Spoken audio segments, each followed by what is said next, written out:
The stars flickered on the massive viewing screen as High Executive Vrath stood with his arms behind his back. His fleet spread across space like a dark ocean. 300 warships. Each one carried enough firepower to crack a planet's surface.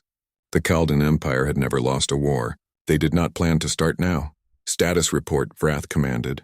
His voice echoed through the bridge of his flagship. All vessels ready, High Executor. His tactical officer replied. The human border is 2 hours away. Vrath smiled. Humans. Such a young species. They had only discovered faster-than-light travel 50 years ago. The Kaldin Empire had ruled the stars for 3,000 years. This would not be a war. It would be a lesson. On the other side of the galaxy, Ambassador Te Yang sat in a small communication room. Sweat dripped down his face. His hands shook as he activated the transmission. The image of War Chancellor Drexus appeared on his screen. The Kaldin leader looked bored. Honorable Chancellor, Te Yang said. His voice trembled. Please, we beg you to reconsider. Earth cannot match your military strength. We have only a fraction of your ships. Our weapons are outdated. Our people are terrified, Drexus laughed. Then you should have thought about that before you refused our terms. We will accept them now, Te Yang pleaded. All of them. We will become a vassal state. We will pay tribute. Just please do not destroy us. Too late, Drexus said. His eyes gleamed with satisfaction. You had your chance. Now we will take what we want and teach the galaxy what happens to those who defy us. The transmission ended. Te Yang sat back in his chair. Then he smiled. It was not the smile of a desperate man. It was the smile of someone who had just played his role perfectly. 3 decks below, Admiral Han Sol watched the same conversation on a monitor. Around him, 20 of Earth's top military commanders sat in silence. The room was deep underground, hidden beneath Earth's capital city. He bought it completely, Intelligence Director Yunho said. Their intelligence confirms they think we are broken. Good, Han Sol replied. His voice was calm, cold. How many of their ships have entered our tracking range? All of them, sir. Every vessel in their invasion fleet is exactly where we want them. Han Sol stood and walked to a holographic display. It showed human space as a 3-dimensional map. Red dots marked Kaldin ships. They were moving forward in a tight formation. Confident, arrogant. They think they are invading, Han Sol said quietly. They do not realize they are walking into a cage. Captain Da-Un floated in the darkness of space. Her ship, the Silent Storm, drifted among asteroids. Its engines were cold. Its hull was coated with material that absorbed scanner waves. To any detector, it looked like just another rock. Kaldin Vanguard passing our position, her sensor officer whispered. 23 capital ships, 42 cruisers, estimated 100 support vessels. Daeun watched her screens. The Kaldin ships moved past her position without slowing. They had no idea she was there. No idea that 30 other human ships just like hers were scattered throughout the region, watching, waiting, recording everything. Send the data to command, she ordered. Tight beam transmission. Quantum encrypted. Sent, Captain. Daeun allowed herself a small smile. The Kaldin were so confident they were not even scanning carefully. They expected no resistance. They would get much more than they bargained for. On the Kaldin flagship, Grand Admiral Korthan studied his tactical display. Something felt wrong. His instincts screamed at him. In 40 years of military service, he had learned to trust those instincts. Where are the human ships? He asked. His tactical officer checked his screens. Long-range scans show scattered groups fleeing deeper into their territory, Admiral. Their main fleet appears to be gathering near their core worlds. Defensive positions only. They are not even trying to delay us? No, sir. It appears they are abandoning their outer colonies. Korthan frowned. That seems convenient. They are primitives, Admiral, War Chancellor Drexus said. He had insisted on traveling with the fleet. They have no military tradition, no warrior spirit. They are merchants and scientists playing at being soldiers. Perhaps, Korthan replied, but he did not believe it. Something was wrong. In the Hunnel system, Commander Jae-Hwan watched his screens from inside a hollowed-out asteroid. His 300 Special Forces soldiers waited with him. They had been here for 2 weeks, living in silence, breathing recycled air, eating compressed rations, waiting. Movement, his second-in-command whispered. Kaldin scout ships entering the system. How many? 6 light cruisers. They are scanning the asteroid belt. Jae-Hwan checked his power levels. Everything was shut down except life support and passive sensors. The Kaldan scanners passed right over their position. The lead ship transmitted a message. Asteroid belt clear. No threats detected. No human presence. The Kaldan ships moved on. Jae-Hwan exhaled slowly. Phase 1 complete. The enemy thought this system was empty. They had no idea that hidden throughout the belt were weapons platforms, minefields, and mobile assault teams. Dr. Bo-Ra worked in her laboratory deep beneath Earth's moon. Around her, dozens of scientists monitored equipment. Screens showed complex equations and energy readings. Test successful, one of her assistants called out. The quantum disruptor maintained coherence for 15 seconds. Not good enough, Bo-Ra replied. We need 30 seconds minimum. Recalibrate the field generators. Doctor, the Kaldan fleet will be in position within 48 hours. Then we have 48 hours to make this work. Bo-Ra stared at the prototype weapon. It looked simple. Just a torpedo casing with modified internals. But inside was technology that had taken 5 years to develop. Technology that could phase through energy shields. The Kaldan had never seen anything like it. No one had, Doctor, another assistant said. Message from Admiral Hansol. He says the trap is almost ready. Bo-Ra nodded. Tell him his weapons will be ready when he needs them. High Executive Vrath stood before his assembled officers. The holographic display showed human space divided into 3 sections. We will split our forces here, he announced. Battle Group 1 will strike the industrial systems. Battle Group 2 will target their agricultural worlds. Battle Group 3 will establish our forward base in the Bada system. From there we will launch our final assault on Earth itself. And when do we begin? Grand Admiral Korthan asked. Immediately, Drexus replied before Vrath could speak. Every moment we delay gives them time to prepare. They have already had time to prepare, Korthan said carefully. And they have chosen to run. Perhaps we should consider why. Because they are cowards, Drexus shouted. Stop questioning and start conquering, Admiral. That is your job. Korthan said nothing more, but he gave quiet orders to his most trusted captains. Be ready for anything. Trust nothing. Watch for traps. Admiral Hansol watched the Kaldan fleet divide into 3 groups. Perfect. They were following the pattern exactly as Intelligence Director Yun Ho had predicted, arrogance and overconfidence making them predictable. All units, Hansol transmitted on the encrypted command channel. The enemy has taken the bait. Maintain communication silence. Wait for my signal. Across human space, thousands of men and women received the message. Soldiers in hidden bases, pilots in camouflage ships, engineers manning disguised weapons platforms. They all waited. They had trained for this moment. They had prepared. They had turned their entire territory into one massive trap. The Kaldan Empire believed it was safe. Believed victory was certain. Believed humanity was weak and broken. They were about to learn how wrong they were. The Kaldan Battle Group 1 entered the Cheonsa system with weapons charged and shields at maximum. Grand Admiral Korthan expected resistance. He found nothing but silence. Scan results? He demanded. 3 orbital stations, Admiral, all abandoned. The colony on the 4th planet shows no life signs. Their defensive satellites are powered down. Korthan studied the data. Send a boarding team to the nearest station. I want to know what happened here. 20 minutes later, the report came back.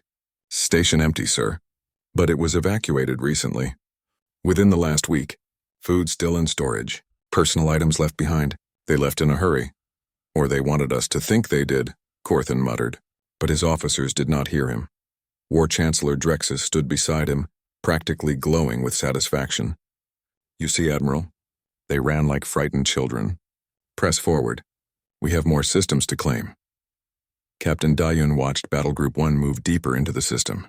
Her ship remained hidden, drifting among the debris of an old mining operation. Her sensors recorded everything. They are splitting up, her tactical officer reported. 12 ships heading to the inner planets, the rest moving toward the gas giant. Transmit all data to command, Daun ordered. Then we relocate. Follow them to the next system. The Silent Storm's engines engaged at minimal power, just enough to change position, not enough to register on Kaldan scanners. Dayan had been doing this for 3 weeks now. Shadow and observe. Never engage. Never reveal herself. It was frustrating work. She wanted to fight, but she understood the plan. Information was more valuable than a single attack. Battle Group 2 reached the Nuri system. This one had been an agricultural hub. Massive orbital farms, 3 terraformed planets, all empty now. "This is strange," one of the Kaldin captains transmitted. "Where are the people? Even if they evacuated, where are the refugee ships? Where are the supply convoys?" "They must have fled weeks ago," his superior replied, "when they first heard we were coming." But that did not make sense. The Kaldin had moved fast. Faster than normal. Humans should not have had time for such a complete evacuation, unless they had known the invasion was coming long before it started. Deep in the Nuri system's asteroid belt, Lieutenant He-Jin sat in her fighter cockpit. Around her, 40 other pilots waited in silence. Their ships were powered down, their weapons cold. They had been here for 10 days. "I count 67 Kaldin ships," her wing commander transmitted. "Heavy cruisers, destroyers, supply vessels. They are setting up a supply depot on the second planet." "Confirmed," He-Jin replied. "Should we engage?" "Negative. Orders are to observe only. We do not want them to know we are here yet." He-Jin understood, but it was hard to watch enemy ships move freely through human space, hard to wait while they claimed human worlds. But she trusted Admiral Hansol. He had never led them wrong before. Battle Group 3, the largest of the invasion forces, entered the Bada system. High Executor Vrath himself commanded this group. 200 ships. Enough firepower to destroy any fleet in known space. "This will be our forward base," Vrath announced. "From here, we will launch the final assault on Earth. Begin scanning for suitable locations." The Bada system was perfect for their needs. 5 planets, 2 asteroid belts, multiple moons, plenty of resources, and best of all, it was only 3 jumps from Earth itself. "Sir, we are detecting what appears to be a derelict human battleship," the sensor officer reported, "drifting near the 4th planet. No power signature." "Investigate it," Vrath ordered. "But carefully. It could be a trap." A Kaldin destroyer approached the human ship slowly. Scanners showed no energy readings, no life support, no active systems. The boarding team entered through a breach in the hull. "Ship is abandoned," the team leader reported. "Looks like it was damaged in combat and left behind. There are bodies in the crew quarters. They must have run out of air. Any useful technology? Nothing we do not already have, sir." "Their weapons are decades behind ours," Vrath nodded. This confirmed what intelligence had told them. Humans were technologically inferior. This would be an easy conquest. What Vrath did not know was that the derelict ship was exactly where Admiral Hansol wanted it to be. Its passive sensors were recording everything. Its quantum transmitter was sending real-time data back to Earth Command. And hidden in its reactor core was a tracking beacon that would work even after the ship was destroyed. Intelligence Director Yun-Ho stood in Earth's war room, watching holographic displays. 3 different screens showed the 3 Kaldin battle groups, red dots moving through blue territory. "They are exactly where we predicted," he said to Admiral Hansol. "Battle Group 1 is in the industrial corridor. Battle Group 2 is claiming the agricultural worlds. Battle Group 3 is establishing their forward base in Bada." "Good," Hansol replied. "What about their supply lines?" "Stretched thin, just as we hoped. They moved fast, too fast. Their logistics are already having problems. We intercepted transmissions complaining about fuel shortages. And our forces, all in position. Commander Jae-Hwan reports his special forces teams are ready. Captain Dayun's stealth ships are tracking all 3 battle groups. Dr. Bora says the quantum disruptors will be ready within 12 hours. Hansol studied the displays. The Kaldin forces were now deep in human territory, split into 3 groups, separated by millions of kilometers, extended supply lines, overconfident leadership. Perfect. "How much longer until they are completely committed?" he asked. 24 hours, sir. Once Battle Group 3 establishes their base in Bada, they will not be able to retreat quickly. The other 2 groups will be too far away to help them. Then we wait 24 more hours. Grand Admiral Korthan could not shake his unease. Something was very wrong. He studied the tactical reports from all 3 battle groups. Every system they entered was abandoned. Every station was empty. Every colony evacuated. It was too clean. Too organized. "Connect me with High Executive Vrath," he ordered. Vrath's image appeared on the communication screen. "What is it, Admiral?" "Sir, I believe we should reconsider our position. This entire invasion feels wrong. Where are the humans? Why have they not engaged us even once?" "Because they cannot," Vrath replied impatiently. "We have seen their ships fleeing. We have seen their abandoned stations. They are broken, Admiral. Accept victory with grace, but what if it is a trap? A trap requires an army to spring it. Where is their army? We have the most advanced sensors in the galaxy. If there were human forces nearby, we would detect them. Corthan wanted to argue more, but War Chancellor Drexus appeared beside Vrath on the screen. Admiral, your caution was useful when we were planning this invasion. Now it is simply delaying our victory. Continue your advance, or I will find someone who will. The transmission ended. Corthan sat in his command chair staring at the tactical display. Every instinct he had screamed danger, but he had his orders. In the Hanul system, Commander Jaehwan received an encrypted message. Activation in 24 hours. Prepare your teams, he gathered his soldiers. Listen up. Tomorrow we fight, but remember your training. We do not attack like a conventional military. We strike from shadows. We hit them where they are weakest. We make them afraid of empty space. His soldiers nodded. They had trained for 3 years for this mission. They knew their roles. They knew the stakes. Captain Dayun repositioned her ship for the 5th time. The Kaldin were getting closer to her hiding spots. But they still had not detected her. She watched as a Kaldin supply convoy moved through the system. Captain, those are ammunition ships, her tactical officer noted. 6 of them. Enough missiles and energy cells to supply their entire battle group for a month. Dayun filed that information away. Admiral Hansol would want to know about those ships. When the time came, they would be priority targets. Dr. Bora watched as her team loaded the quantum disruptor torpedoes into transport containers. 50 weapons. Each one had taken 6 months to build. Each one cost more than a small starship, but each one could punch through Kaldin shields like they did not exist. Doctor, the Admiral wants to know if you are certain these will work in combat conditions, her assistant said. Tell him I am certain. We have run every test we can. The only thing left is to use them against real targets. And if they fail? Bora smiled grimly. Then we have several thousand conventional weapons to fall back on. But they will not fail. I have made sure of that. High Executor Vrath stood on the bridge of his flagship and looked at the planet below. Potiphar. It would make an excellent base. Good gravity. Breathable atmosphere. Plenty of water. His engineers were already planning where to build their installations.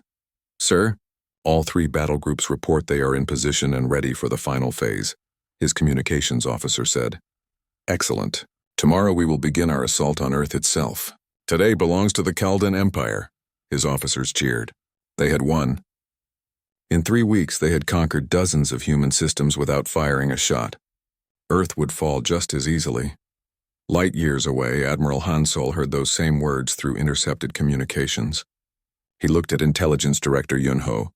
They think they have won, Yunho said. Good, Hansol replied. Let them celebrate tonight. Tomorrow they will learn what it means to face humanity. Tomorrow we close the net. Admiral Hansol stood in the underground command center. Around him, screens showed all 3 Kaldin battle groups. Red dots scattered across human space. Split, separated, vulnerable. All units report ready, sir. Intelligence Director Yunho said quietly. Hansol took a deep breath. 3 years of planning. 3 years of preparation. Everything came down to the next few hours. He activated the fleet-wide channel. This is Admiral Hansol to all human forces. The Kaldin Empire invaded our home. They thought we were weak. They thought we would run. They were wrong. Today we show them what humanity really is. Today we spring the trap. All units execute on my mark. He pressed a button. Across human space, thousands of soldiers heard a single word. Now. In the Bada system, High Executor Vrath was reviewing supply reports when his ship shook. Alarms blared. The lights flickered. Report? He shouted. Explosions, sir. Multiple explosions throughout the fleet. Ships are taking damage. From what? Where are the enemy ships? I do not know, sir. I am not detecting any ships on sensors. Vrath ran to the tactical display. What he saw made his blood cold. 20 of his ships showed damage. 3 were already venting atmosphere. And he still could not see what was attacking them. It is mines, someone shouted. The asteroids. They are not asteroids, they are mines. Vrath understood instantly. The asteroids his ships had been drifting past for the last day were not natural. They were weapons. Thousands of them. All around his fleet. Another wave of explosions rocked through Battle Group 3. More ships took damage. A destroyer broke in half, its reactor exploding in a ball of white fire. Emergency evasive maneuvers, Vrath ordered. Get us away from the asteroid belts. But it was too late. The mines were moving now, chasing his ships, following them. And then the first human warships appeared. They came from behind the fourth planet, 50 ships, then 100, then 200. They had been hiding there the entire time, using the planet's magnetic field to mask their signatures. All batteries, open fire, Vrath commanded. The Chaldean ships fired. Energy beams and missiles filled space. But the human ships were ready. They scattered into small groups, moving fast, dodging, making themselves hard to hit. Captain Da-Yun watched Battle Group 1 from her hiding spot.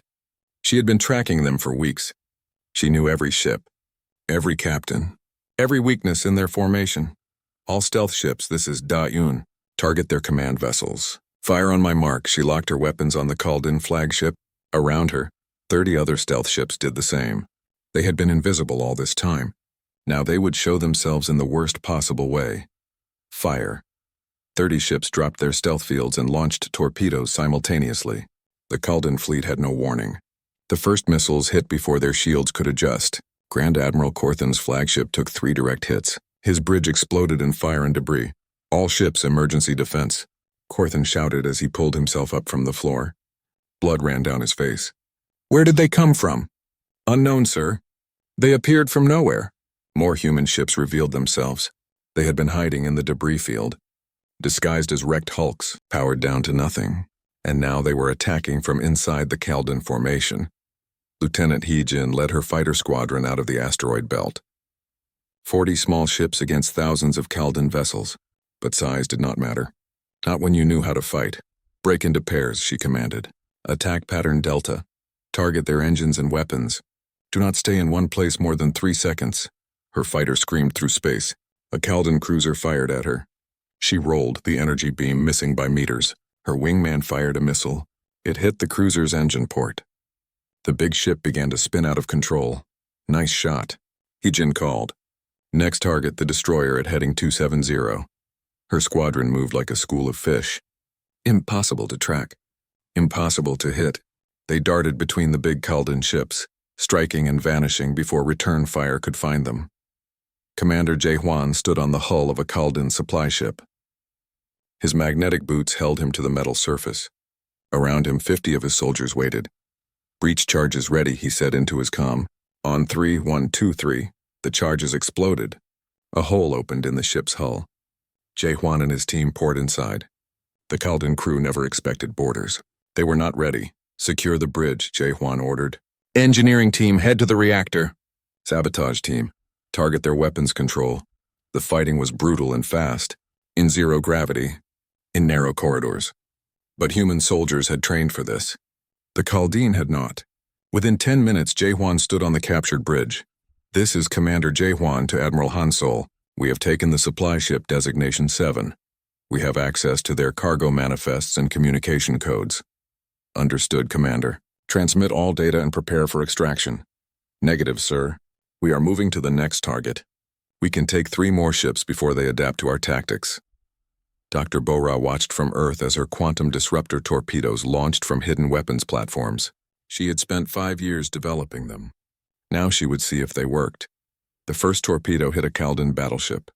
The ship's shields flared blue, trying to stop the weapon. But the torpedo phased right through. It hit the hull, exploded. The battleship's entire front section simply vanished in a flash of energy. Disruptors are working perfectly, she reported to Admiral Han-Sol. All platforms report successful firing solutions. How many shots do we have? 50 torpedoes. After that, we are back to conventional weapons. Make every shot count, Bora smiled. She had no intention of wasting any. High Executor Vrath watched his fleet die around him. Ships exploded. Ships lost power and drifted helplessly. Ships tried to run and flew directly into more mines. It was chaos. Complete chaos. We need to retreat. War Chancellor Drexus screamed. Order all ships to withdraw. Withdraw to where? Vrath shouted back. We are surrounded. There are human forces on all sides. That is impossible. We saw no ships. Our scouts reported empty space. They lied to us. They wanted us here. This whole invasion was a trap. Vrath tried to organize his forces, but human attacks came from every direction. Small fighter groups, boarding teams, stealth ships, long-range missile platforms, and those terrifying new weapons that went right through shields. Contact Battle Groups 1 and 2, he ordered. We need reinforcements. But Battle Groups 1 and 2 were having their own problems. Grand Admiral Corthan fought to keep his fleet together. But it was like fighting shadows. The humans attacked and vanished. They used the asteroids, the planets, the debris fields as cover. His sensors could not track them properly. Sir, we have lost 20 ships. Another 30 are damaged and withdrawing. Where is their main fleet? Corthan demanded. They must have a command ship somewhere. We cannot locate it, sir. They are using tight beam communications. We cannot intercept or trace them. A new alarm sounded. Sir, we are detecting gravity anomalies throughout the system. What kind of anomalies? It is like gravity wells. They are activating all around us. Our ships are being pulled off course. Corthan understood. The humans had placed gravity generators throughout the system. They were using artificial gravity to control the battlefield, to funnel his ships into kill zones, to prevent escape. Brilliant, he whispered. Then louder. All ships, full power to engines. Break free of the gravity wells. But breaking free meant burning extra fuel. Fuel they would need to get home. Fuel they did not have enough of. Battle Group 2 faced a different nightmare. They thought they were safe near the agricultural worlds. No human forces had been detected there. But then the planets themselves attacked. Missile batteries hidden on the surface opened fire. Thousands of missiles, launched from underground silos. The Kaldin ships scrambled to defend themselves. But they had not been expecting ground-based attacks. Their formations were all wrong. Return fire on the planet, the battle group commander ordered. Sir, if we bombard the planet, we will destroy the agricultural facilities. We need those to feed our invasion force. We will not need food if we are dead. Fire! Energy beams lanced down toward the planet, but atmospheric shields activated. Human shields, hidden generators that had been placed months ago. The beams scattered and dissipated. More missiles launched. More human ships appeared from behind moons and inside nebulae. The Kaldin battle group found itself fighting for survival instead of conquering. Admiral Hansol watched all three battles on his screens. The plan was working better than he had hoped. The Kaldin forces were in disarray, split, confused, unable to communicate effectively because human jamming was blocking their long-range channels. Casualties? He asked. Light, sir. We have lost 11 ships, damaged 23, but we have destroyed or disabled over 100 Kaldin vessels. Status of their command structure? Grand Admiral Corthan is alive, but his flagship is damaged. High Executive Wrath is trying to organize a retreat, but we are blocking his escape routes. Battle Group 2's commander is requesting permission to surrender. Denied. We are not taking prisoners yet. Press the attack. Intelligence Director Yunho looked at him. Sir, the Kaldin home fleet has mobilized. They are sending reinforcements. Estimated arrival time is 3 weeks. High Executive Wrath stared at the tactical display. In 6 hours of fighting, he had lost 80 ships. 80. More than he had lost in the last decade of wars combined. We need to consolidate, he said. His voice was hoarse from shouting orders. Pull all surviving ships into a defensive formation. Maximum shield overlap. Sir, the humans are not giving us time to form up. They keep attacking our flanks. Then shoot them. We are trying, sir.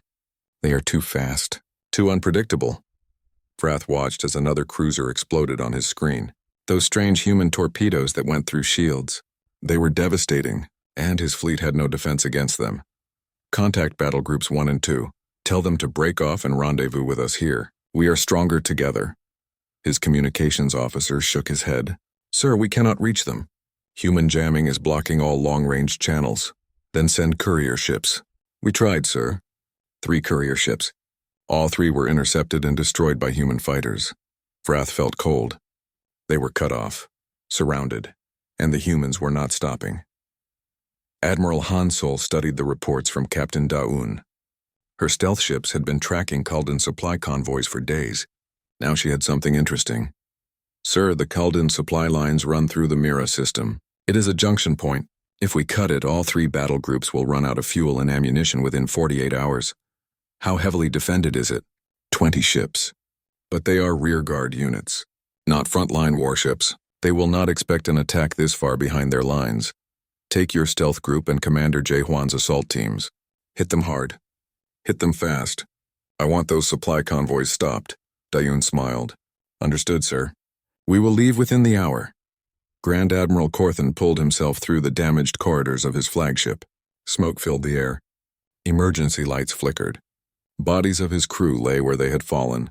He reached the auxiliary bridge. It was smaller than the main bridge, but at least it still worked. Status report, he demanded as he strapped into the command chair. We have 72 ships remaining in fighting condition. Another 35 are damaged but mobile. We have lost all of our supply vessels. Ammunition levels? Critical, sir. Most ships are down to less than 30%. Some are below 20. Corthan closed his eyes. They could not fight much longer without resupply, and from what he could tell, the humans were specifically targeting their logistics. We need to withdraw, he said quietly.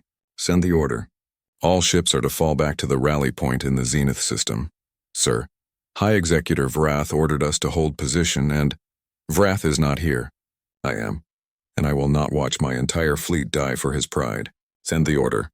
But when his ships tried to retreat, they found the humans waiting. Mines blocked the obvious exit routes. Long-range missiles harassed any ship that tried to run, and those deadly fighters swarmed any vessel that separated from the group. They are hurting us, Corthan realized. They want us to go in a specific direction. Which direction, sir? Corthan studied the tactical map. There was only one route that was not heavily contested. A path through the outer asteroid belt. It looked like an oversight. Like the humans had forgotten to cover it. It is a trap, Corthan said. That clear route. It is another trap. What do we do, sir? Corthan had no good answer. Stay and die slowly. Run and die quickly. Those seemed to be his only options. Lieutenant He-Jin's fighter squadron had been in continuous combat for 7 hours. Her fuel was low, her weapons nearly empty, but she could not stop. Not yet. Target that supply ship, she called to her wingman, the one trying to sneak away behind the cruiser. I see it. Locking weapons, they dove together. The Kaldan cruiser fired at them. He-Jin rolled left. Her wingman went right. The energy beams missed. They launched their last missiles, both hit. The supply ship exploded, its cargo of fuel cells creating a secondary explosion that damaged the cruiser. I am out of missiles, her wingman reported. Only guns left, same here. Let us head back to rearm. They turned toward the nearest human carrier, but before they could dock, a new priority message came through. All fighter groups, this is Admiral Han Sol. The Kaldan are attempting to retreat through Sector 7. I need every available fighter to block their escape. This is not a request. He-Jin looked at her fuel gauge. She had maybe 20 minutes of flight time left. Maybe. You heard the Admiral, she said to her squadron. One more mission. Let us make it count. Commander Jae-Hwan floated in space watching the Kaldan supply depot from a distance. Captain Dayun's stealth ships had dropped him and his teams here an hour ago. Now they waited in the darkness between stars. All teams report ready, his second-in-command whispered over the comm. Jae-Hwan studied the depot. It was huge. 12 cargo stations, hundreds of supply containers, fuel tanks the size of small ships, and only 20 guards. Remember, he said to his soldiers, we are not here to fight. We are here to destroy. Set charges and get out. Understood? Understood, sir. Go. His team scattered, moving in zero gravity, using minimal thrust. They reached the depot without being detected. Jae-Hwan landed on a fuel tank and placed his charge. Around the depot, 50 other charges were being placed at critical points. Teams report. One by one, his soldiers confirmed they were ready. Timer set for 5 minutes. Extraction boats are waiting. Move! They pushed away from the depot and flew toward the dark shapes of Captain Dayun's ships. Jae-Hwan was the last one to board. He watched through the airlock window as the charges detonated. The fuel tanks went first, giant fireballs expanding in space. Then the ammunition stores. Explosions chained from one storage unit to the next. In 30 seconds, the entire depot was gone. Millions of tons of supplies destroyed. That will hurt them, Dayun said as her ship jumped to faster than light speed. Good, Jae-Hwan replied. Let them starve. War Chancellor Drexus had stopped giving orders. He sat in his chair on Vrath's flagship and stared at nothing. Everything had gone wrong. Everything, Chancellor, Vrath said. His voice was cold. This is your fault. You pushed for this invasion. You ignored my warnings. You ignored Admiral Corthan's concerns. You said the humans were weak. They were supposed to be weak, Drexus whispered. Our intelligence said our intelligence was wrong. Or more likely, the humans fed us false information. They wanted us to attack. They wanted us here. Spread out, divided, and we walked right into it. Vrath turned to his officers. Arrest the Chancellor. Confine him to quarters. He will answer for this disaster when we return home. If we return home, 2 guards took Drexus away. He did not resist. He looked broken. Now, Vrath continued, we focus on survival. How many ships do we have across all 3 battle groups? Approximately 180, sir. Less than half of what we started with. Order all battle groups to fall back to the Beta system. We will make our stand there. Sir, the Beta system is where we took the most damage. It is filled with human minds, and it is also the only place big enough to hide our entire fleet. Do it. Dr. Bora watched as the last of her quantum disruptor torpedoes fired. 50 weapons, 50 kills. Not a single miss. The prototype had worked beyond her best predictions. Doctor, Admiral Hansol wants to know if you can build more. Not quickly, she replied. Each torpedo takes 6 months to construct. We do not have that kind of time. What about conventional weapons? Can you improve them? Bora looked at the data they had collected from captured Kaldan ships. Yes, their shield frequency cycles in a predictable pattern. If we modify our missiles to match that pattern, we can increase penetration by 40%. How long? Give me 12 hours. I can upload the modifications to every ship in the fleet remotely. You have 6 hours. Bora smiled. I will make it work in 4. Intelligence Director Yun Ho entered Admiral Hansol's command center with a datapad. Sir, we have decrypted more Kaldan communications. The home fleet is definitely coming. 250 ships. They will arrive in 18 days. Can we stop them? Not in direct combat. They will outnumber us even after our victories here, but I have an alternative suggestion. I am listening. We do not need to defeat their home fleet. We need to convince them that attacking us is too costly. Right now they think this was a fluke. A lucky ambush. We need to show them it was not luck. It was planning. It was intelligence. It was superiority. Hansol nodded slowly. How do we do that? We take the war to them. Their home fleet is leaving their borders undefended. We send a strike force to raid their territory, destroy their shipyards, their supply bases. Show them that if they want a war, we will bring it to their doorstep. That is risky. If our strike force gets caught, it will not get caught. We will use Captain Dian's stealth ships, Commander Jaehwan's assault teams. We hit them fast and leave before they can respond. Hansol considered it. It was aggressive, dangerous, but it might work. Do it. But keep our main fleet here. We still need to finish off these 3 battle groups. Understood, sir. Grand Admiral Corthan finally made his decision. All ships. We are going to break through the human lines. Full power to forward shields. Ignore the flanking attacks. Just push forward. If we stay here, we die. If we try to retreat carefully, we die. Our only chance is to punch through and run. Sir, casualties will be heavy. Admiral Hansol received the transmission from Grand Admiral Corthan. The Kaldan commander appeared on screen. His face was burned. Blood stained his uniform. Behind him, smoke filled what remained of his bridge. I am Grand Admiral Corthan of the Kaldan Empire, he said. His voice was steady despite everything. I request terms of surrender for my battle group. Hansol studied the alien commander. He saw no arrogance there now. No overconfidence, only exhaustion and acceptance. You will power down all weapons, Hansol replied. You will lower your shields. You will transmit your full roster and wait for our boarding teams. Any ship that does not comply will be destroyed. Do you understand? I understand. But I have one request. What is it? My crews. They followed orders. They fought with honor. They do not deserve to die in captivity. I ask that you treat them well. Hansol nodded. We are not monsters, Admiral. Your wounded will receive medical care. Your healthy will be held according to the laws of war. You have my word. Thank you. Corthan's image flickered. For what it is worth, I warned them. I told War Chancellor Drexus that something was wrong, but he would not listen. Your people fought brilliantly. You should be proud. The transmission ended. Within an hour, 72 Kaldan ships had surrendered. Battle Group 1 was finished. High Executive Vrath watched as Corthan's surrender played on his screens. Part of him wanted to call Corthan a coward, but he knew better. Corthan had done the only thing he could. He had saved his remaining crews. Status of Battle Group 2? Vrath asked. They are still fighting, sir. But they are surrounded. Low on fuel and ammunition. It is only a matter of time. Vrath looked at his own situation. His Battle Group 3 was in the Bada system, surrounded by asteroids full of mines, harassed by human fighters, running out of supplies. He had 100 ships left, against thousands of human weapons platforms, hidden ships, and mobile attack groups. We cannot win this, he said quietly. No one disagreed. But we can make them pay a price. We can make sure the next Kaldan fleet knows what they are facing. Open a channel to all ships. I will address the fleet. A minute later, every Kaldan ship received his message. Soldiers of the Kaldan Empire, we have been defeated.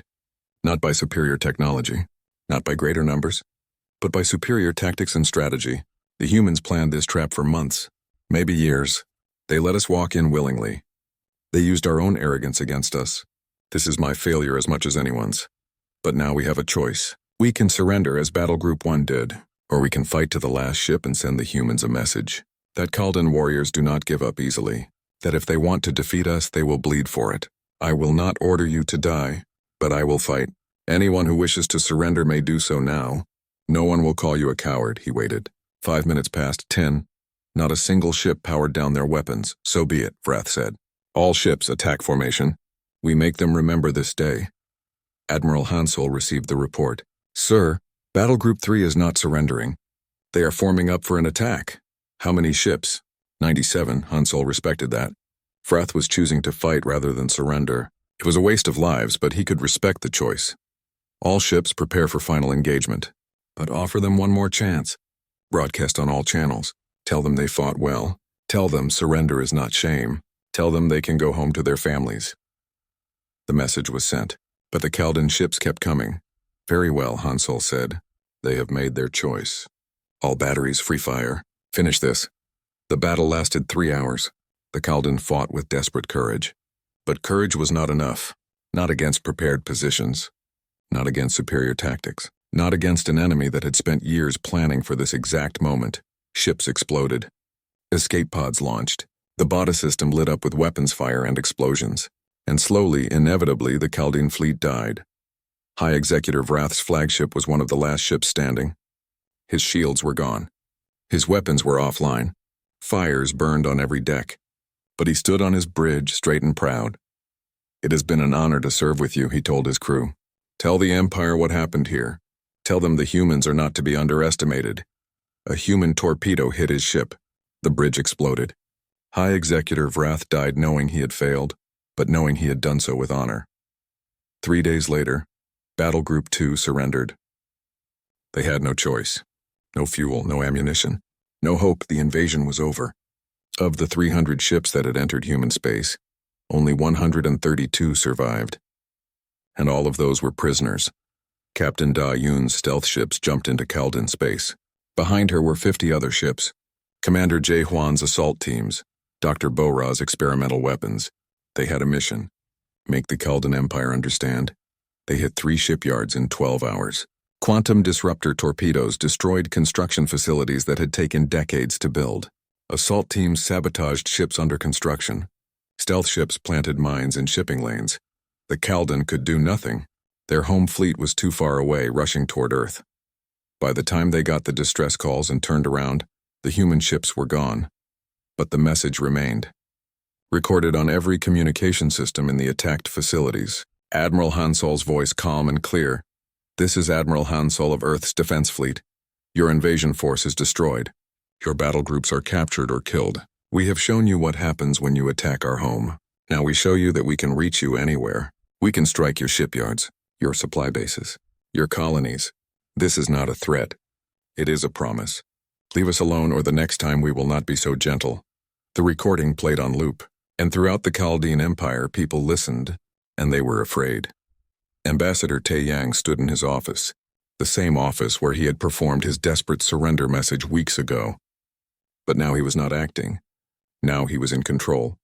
The Kaldan government had sent new representatives. Not warriors, not politicians, but diplomats. Real diplomats authorized to negotiate. Earth's terms are simple, Tae Yang said. He was not pleading now. He was commanding. You will recognize our sovereignty over all our claimed systems. You will withdraw from the border zone between our territories. You will pay reparations for the ships we lost and the soldiers we buried, and you will sign a non-aggression treaty lasting 100 years. Those terms are harsh, the Kaldin diplomat said. Those terms are generous, Tae Yang replied coldly. You invaded us. You tried to conquer us. You failed. Be grateful we are not demanding your surrender. If we refuse? Tae Yang smiled. It was not a kind smile. Then Captain Dayun's ships will visit your shipyards again.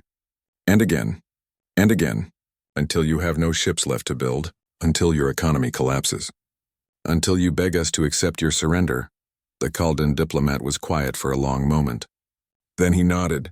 I will recommend my government accept your terms. Good. You have 48 hours to decide. After the Kaldin left, Intelligence Director Yun Ho entered the office. That went well, he said. It did. But will they honor the treaty? I think so. We hurt them badly, not just militarily but psychologically. They thought they were invincible. We proved they were not. It will take them a generation to recover from that blow to their pride. And the other alien nations? They are all watching. They see what happened to the Kaldin. Several have sent diplomatic messages requesting trade negotiations. I think we just earned humanity a great deal of respect. Lieutenant Hyejin stood in the ceremony hall with the rest of her squadron. Admiral Hansol was awarding medals to those who had fought in the battle. So many faces missing, friends who had not come back. Lieutenant Hyejin, the admiral called. She stepped forward. For exceptional courage in combat, for 300 hours of continuous operations, for 73 confirmed enemy kills. I award you the Star of Valor. He pinned the medal to her uniform. She saluted. But inside she felt empty. She had survived. Many had not. She would carry that weight forever. Commander Jae Hwan received his medal next. Then Captain Da-un. Then hundreds of others.